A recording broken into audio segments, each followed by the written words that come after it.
ഒന്നാമത്തെ ഇനം അനുവദനീയമായ ഇനം. എന്തുകൊണ്ട് ടി പി പറഞ്ഞുവെന്നല്ലേ? എന്തുകൊണ്ട് വിചിന്തനത്തിൽ എഴുതിയെന്നല്ലേ?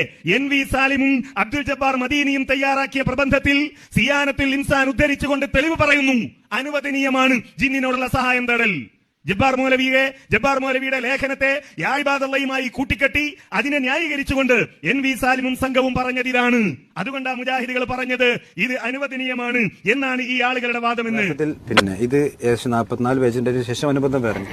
അപ്പൊ ഇത് പിന്നെ എഴുതിയിട്ടുള്ളത് ബഹുമാനായ അബ്ദുൽ ജബ്ബാർ അബ്ദുള്ള, NB മുഹമ്മദ് സാലിം, റാഷിദ് ബിൻ ഖലീൽ.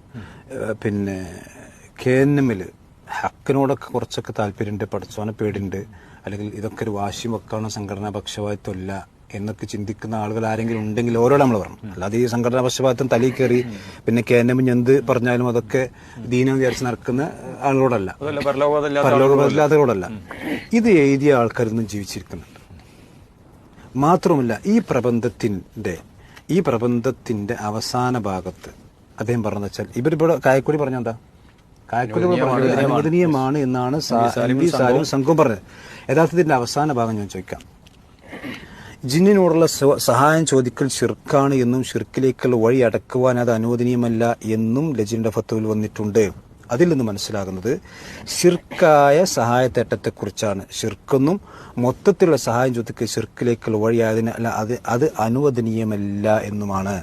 എന്ന് പറഞ്ഞാൽ ഷിർക്കിലേക്കുള്ള വഴിയായതുകൊണ്ട് അത് അനുവദനീയമല്ല. ദുആ ഇല്ലാത്ത അത് അനുവദനീയമല്ല. ഇതുണ്ടെങ്കിലും ഇല്ലെങ്കിലും ഷിർക്കിന് സ്ഥാനത്തും തന്നെ അനുവദനീയമല്ല. ഇതുണ്ടെങ്കിലും ഷിർക്കാണ്. ഷിർക്കല്ലാത്തത് അഥവാ പിന്നെ ദുആ ഇല്ലാത്തത് അത് അനുവദനീയമല്ല എന്നതാണ് ഇതിൽ അവരുടെ നിലപാടായിട്ട് പറഞ്ഞിട്ടുള്ളത്. അവസാനം ഇത് മാത്രമല്ല, ഇതിലെന്താ വെച്ചാല് പിന്നെ ഇതിന്റെ അനുവദനീയം എന്ന് പറഞ്ഞ ആളുകളുടെ കൗലും കൊടുത്തിട്ടുണ്ട്, അനുവദനീയം അല്ല എന്ന് പറഞ്ഞ ആളുടെ കൗലും കൊടുത്തിട്ടുണ്ട്. എന്നിട്ട് അനുവദനീയമാണ് എന്ന് പറഞ്ഞ ആളുടെ കൗലും മാത്രം എടുത്തിട്ട് അതിൽ അനുവദനീയമല്ല എന്ന് പറഞ്ഞാണ് ഇവർ സ്ഥിരപ്പെടുത്തുന്നത്. യഥാർത്ഥത്തിൽ ഇത് പിന്നെ ഈ അടുത്തയാൾ പ്രസംഗിച്ചതാണ്. ഈ അടുത്ത് പ്രസംഗിച്ചപ്പോ NB സാലിംക്കയുടെ അള്ളാഹു അദ്ദേഹത്തിന്റെ ദീർഘായുസ് നൽകി അനുഗ്രഹിക്കും. ഇസ്ലാമിന് വേണ്ടി ഒരുപാട് സേവനം ചെയ്ത ഈ പ്രസ്ഥാനത്തിന് വേണ്ടി അദ്ദേഹം കുടുംബം ചെയ്യുന്ന സേവനം നമുക്കാർക്കും വിസ്മരിക്കാൻ കഴിയില്ല. അദ്ദേഹം ഈ പ്രസംഗം പിന്നെ കേട്ടു. ഹനീഫ് കായക്കൊടി ഇങ്ങനെ പറഞ്ഞത്. അദ്ദേഹം നേരിട്ട് തന്നെ ഈ പ്രബന്ധത്തിന്റെ കോപ്പിയും ഇതിൽ പിന്നെ ഈ പറയുന്ന ഭാഗങ്ങളും ഹനീഫ് കായക്കൊടിക്ക് നേരിട്ട് അയച്ചു കൊടുത്തു എന്ന് മാത്രമല്ല, അദ്ദേഹം ഒരു വോയിസ് ഇട്ടുണ്ട് ഹനീഫ് കായക്കൊടിക്ക്. ഞാൻ ഈ വിഷയം സാലിംക്ക് സംസാരിച്ചപ്പോൾ സാലിംക്ക് എനിക്ക് വോയിസ് ചെയ്യുന്നു. ഇത് ഞാൻ പ്രശ്നപ്പെടുത്തി ഞാൻ പറഞ്ഞിട്ടുണ്ട്. പരലോകബോധമുള്ള KNMകാരും എല്ലാ ആൾക്കാരുണ്ടെങ്കിൽ ആ സാലിം ഖാന്റെ വോയിസ് ഒന്ന് കേൾക്കണം, നമുക്ക് കേൾക്കാം. അസ്സലാമു അലൈക്കും. ഹനീഫ, ഇത് NV സാലിമാണ്. ഈ ഇങ്ങനെ ഒരു ക്ലിപ്പ് ഇറക്കിയത് ഞാൻ ഇപ്പോഴാണ് കണ്ടത്.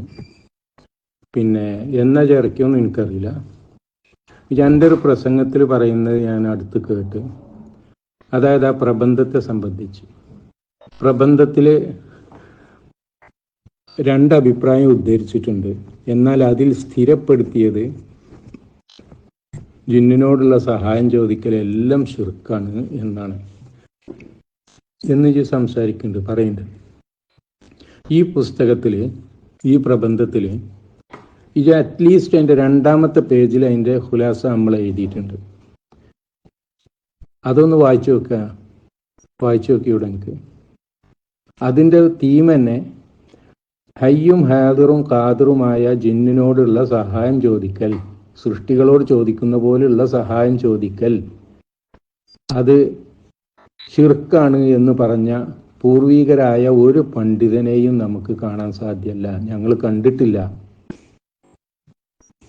എന്നാൽ അത് അനുവദനീയമാണ് എന്ന് പറഞ്ഞ പണ്ഡിതന്മാരുണ്ട്. അത് ഹറാമാണ്, ശിർക്കല്ലാത്ത ഹറാമാണ് എന്ന് പറഞ്ഞ പണ്ഡിതന്മാരുണ്ട്.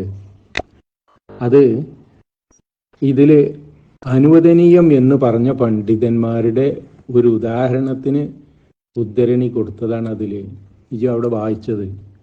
അതിവിടെ ഞങ്ങൾക്ക് അനുവദനീയമാക്കാൻ വേണ്ടിയിട്ടുള്ള ഒരു ഉദ്ധരണിയല്ല. 2ാമത്തെ പേജിൽ അത് ക്ലിയറായി പറഞ്ഞിട്ടുണ്ട്. അത് ഹറാമാണ് എന്നുള്ള നമ്മളുടെ നിലപാട് പറഞ്ഞിട്ടുണ്ട്. പിന്നെ അത് ഹറാമാണ് എന്ന് പറഞ്ഞ പണ്ഡിതന്മാരുടെ ഉദ്ധരണികളും അതിൽ കാണാൻ സാധിക്കും. എന്നാൽ ഷിർക്കാണ് എന്ന് പറഞ്ഞ പൂർവികരായ ഒരൊറ്റ പണ്ഡിതനെ നിങ്ങൾക്ക് കാണിച്ചു തരാൻ കഴിയില്ല, ഞങ്ങളുടെ ശ്രദ്ധയിൽ പെട്ടിട്ടില്ല എന്നാണ് അതിൽ ആ പ്രബന്ധത്തിന്റെ ചുരുക്കം. അതുകൊണ്ട് ഒന്നുകിൽ ആ പ്രബന്ധം വായിച്ചാളാ മുഴുവൻ, അറ്റ്ലീസ്റ്റ് രണ്ടാമത്തെ പേജെങ്കിലും ഒന്ന് വായിച്ചാളാ, എന്നിട്ട് ഈ പറഞ്ഞത് ശരിയല്ല എന്നൊന്ന് പറഞ്ഞാളെ ജനങ്ങളോട്. ഇല്ലെങ്കിൽ ഇത് മഹ്ശറിക്ക് ബാക്കി കിടക്കുന്നതാണ് ഞാൻ മനസ്സിലാക്കിയത്. ഇൻഷാ അല്ലാഹ് കിടക്കുന്നുള്ള പരലോകബോധമുള്ള ആളുകളെ കുറിച്ചാണ് ഞാൻ ആ രണ്ടാമത്തെ പേജിൽ ഒന്നുകൂടി ഞാൻ വായിക്കാം. ഈ വിളി ഷിർക്കാണ് എന്ന് അഹ്ലുസുന്നയുടെ ഒരു പണ്ഡിതനും പറഞ്ഞതായി ശ്രദ്ധയിൽപ്പെട്ടിട്ടില്ല.